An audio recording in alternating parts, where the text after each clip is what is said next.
Okay, guys, so I want to go over some examples, but before we do that, what we're going to want to do is graph these polynomials. I want to just go over a checklist of things we want to include. And this is in your book. I kind of have the synopsis right here. It's on page 344. It's graphing a polynomial function.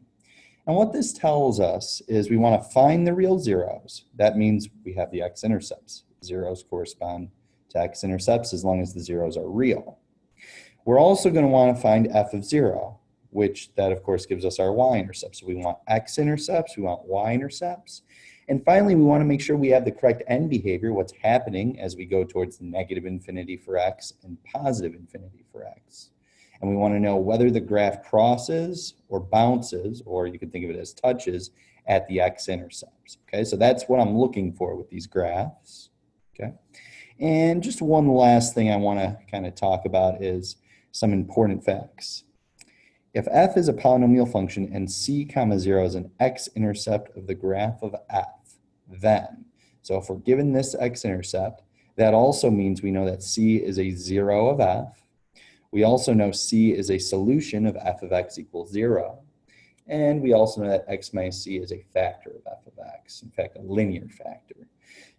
Knowing these, that they all mean the same thing, is important for understanding these polynomial functions and what the graphs look like. Okay? So, let's go ahead. Let's go through some examples. So this says graph each rational function.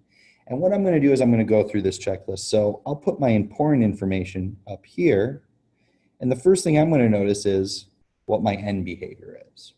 Since the leading term is x cubed, I expect it to start low and high. That's just going to help me sketch my graph. Okay.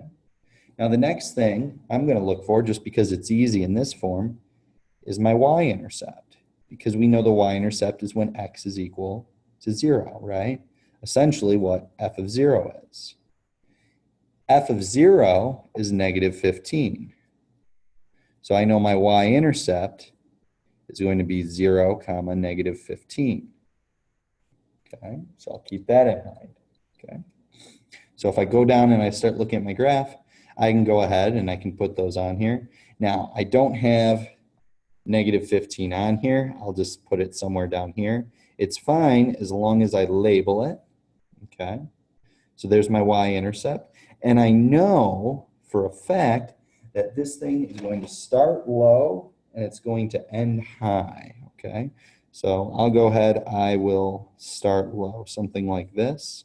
And I keep in mind that this is going to end high, like so. Okay. All right, now to do a little work. If I want x-intercepts, I got to plug in y equals 0. Okay. So that's the same thing as saying, okay, 0 equals x cubed plus 3x squared minus 13x minus 15. Okay. Now, how do we do this? Well, remember, we can use our rational zeros theorem, okay, to look for zeros of this. So I'm going to go through, I'm going to use my rational zeros theorem. And it says that we have factors of plus or minus 1, plus or minus 3, plus or minus 5, plus or minus 15. These are our possible rational zeros over plus or minus 1. But we know, of course, when the bottom is 1, it really just simplifies to whatever's on top. So these are the things to check using my synthetic division, okay? So I'll go ahead and let me try 1. So if I do 1 and I'm doing my synthetic division, 1, 3, negative 13, and negative 15. Let's see if I get a remainder of 0. 1, 4, 4, negative 9, negative 9, negative 24. Since the remainder isn't 0, 1 isn't a 0. What about negative 1? So 1, 3, negative 13, negative 15. 1, negative 1, 2, negative 2, negative 15, 15, 0. Okay, so what that tells me, I'll bring it over here, is that negative 1 is a 0, which of course implies x plus 1 is a factor. This right here is the leftovers, x squared plus 2x minus 15.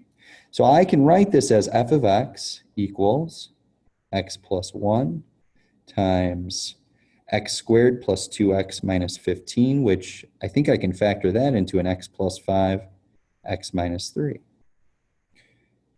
So from that, I get zeros of negative 1, negative 5, and 3, all of multiplicity 1. And that gives me my x-intercepts. Okay, so my x-intercepts are going to be negative 1, 0, negative 5, 0, and 3, 0. Okay, and they're all multiplicity 1, so I know they're all crossing. So let me put those in and label them on my graph. Negative 1, 0, negative 5, 0. Okay, that's fine. And I guess I have 3, 0 as well. And it's all going to cross. So let's see if this makes sense. I'm going up. It'll come up some distance up here. I'm not too concerned about that. It'll go here.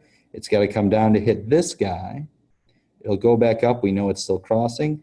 And it does have that right end behavior that we want. So here's one example. Okay, I'll do a few more videos with the other examples.